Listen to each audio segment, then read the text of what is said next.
Afloat with Henry Morgan.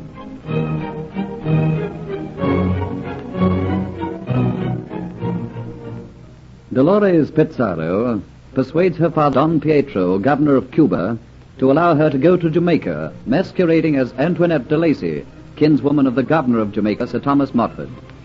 A Spanish sloop takes her to Jamaican waters, from where she has to finish her journey in an open boat, so as to lend conviction that she has escaped from the Spanish.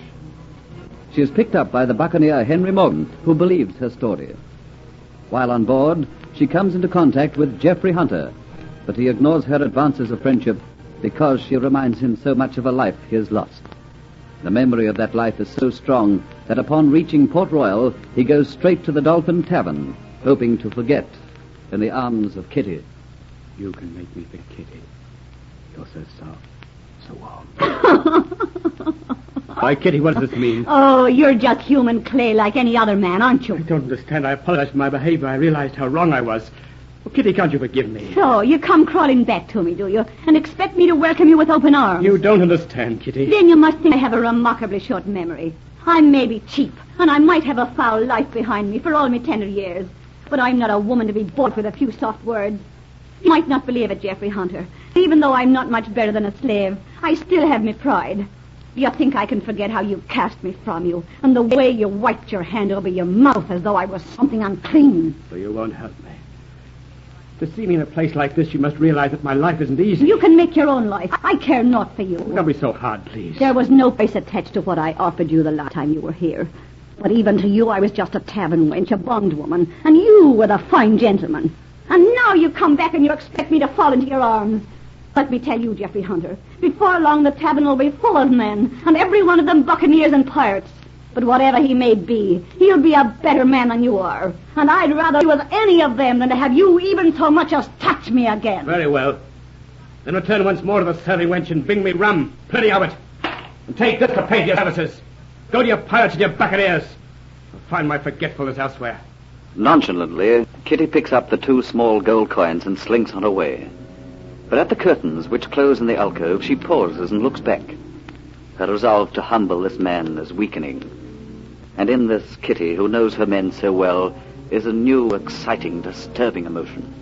I could love him as no other man has been loved by a woman before. Conscious that she is still near him, Geoffrey looks up. His blue eyes are as cold as pieces of ice. In them there is no warmth. Rebuffed, she tosses her head and suffocates her newborn desire, and resolves that tonight she'll be especially generous to the others. Supplied with rum, Jeff sits alone with a demon memory jogging his elbow. Aboard the Flying Gull, the buccaneer Henry Morgan and Antoinette de Lacy, whom he believes Dolores Pizarro to be, await the arrival of the governor of Jamaica, Sir Thomas Montford. But the sun has gone, and the short twilight ended. Tropical night has put her spell over the island. But the news of the rescue and the fate of the British merchantman has spread like a bushfire about Port Royal, and the quay is thronged with the idle and the curious as they wait, hoping for a glimpse of the rescued woman, whose beauty increases as each person repeats the story. Suddenly above the crowd is the sharp tattoo of horses' hooves. Twin oil lamps from each side of an elegant carriage cast a faint light over 4 perfectly matched white horses.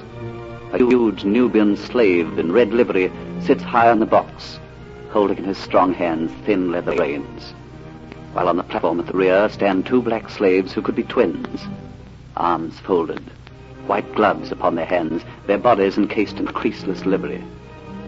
So dense a crowd that this handsome turnout is forced to stop. A window of the carriage is lowered, and the head of His Excellency peers out impatiently. Emmanuel, what's wrong? Peter, get down from behind and clear a path.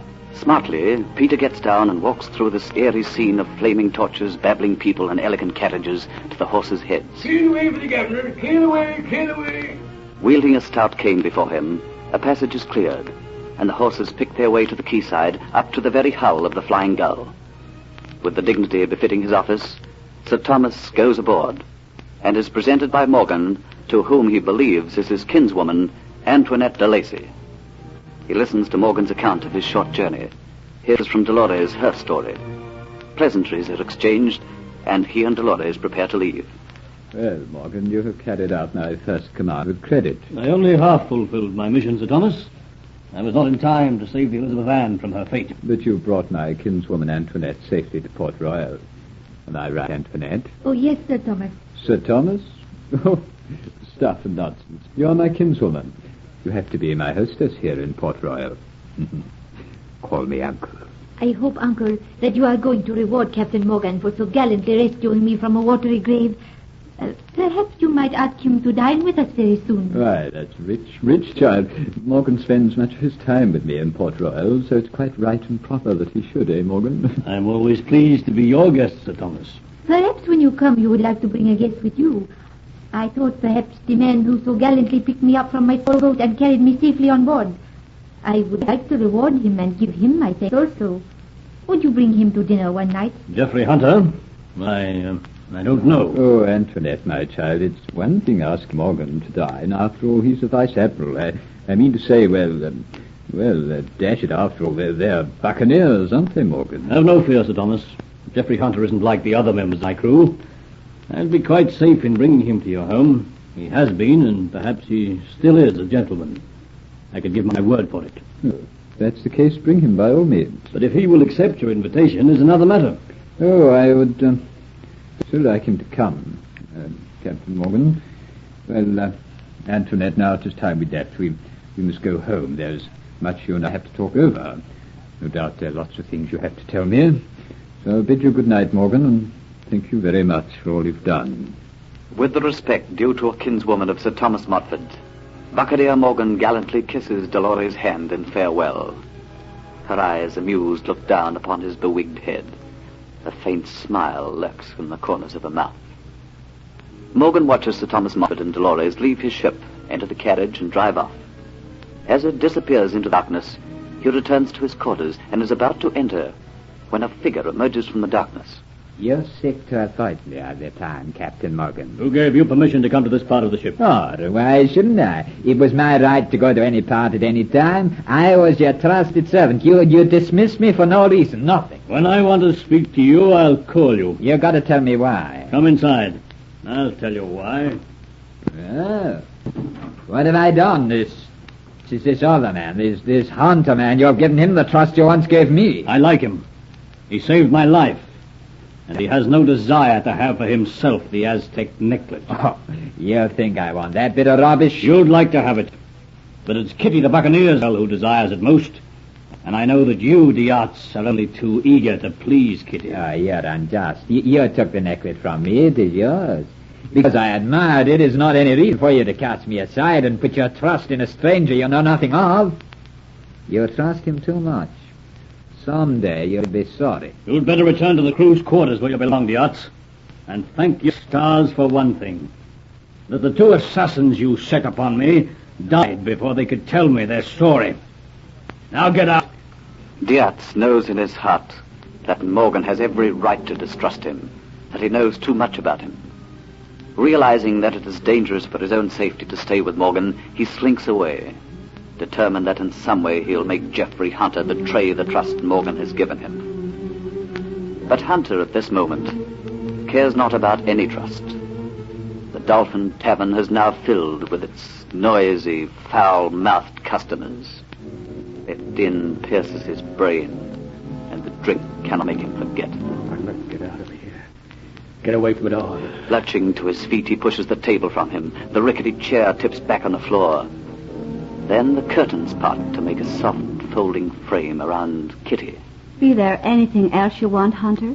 Take this to pay for your services.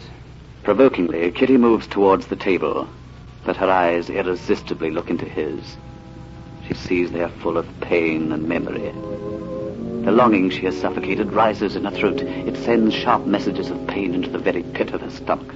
How is it he can do this to me when I've known so many others? Without looking at her again, Geoffrey goes to the curtains, parts them. Another second, he'll be gone. Geoffrey. He stops, doesn't turn round, just stands, holding the curtain with one hand. Kitty sees the droop of his shoulders, the tiredness of him, and longing strangles her heart. Geoffrey, turn around. Come back.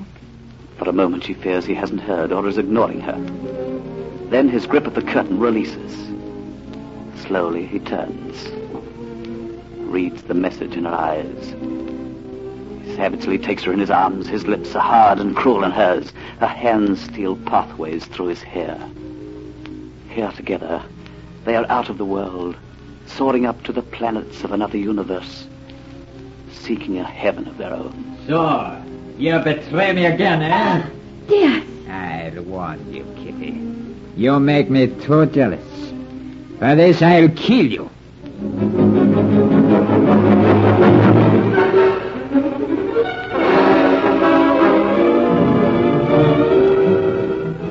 Dietz, the jealous lover, has found Kitty in Geoffrey Hunter's arms. Listen to the next episode of Afloat with Henry Morgan.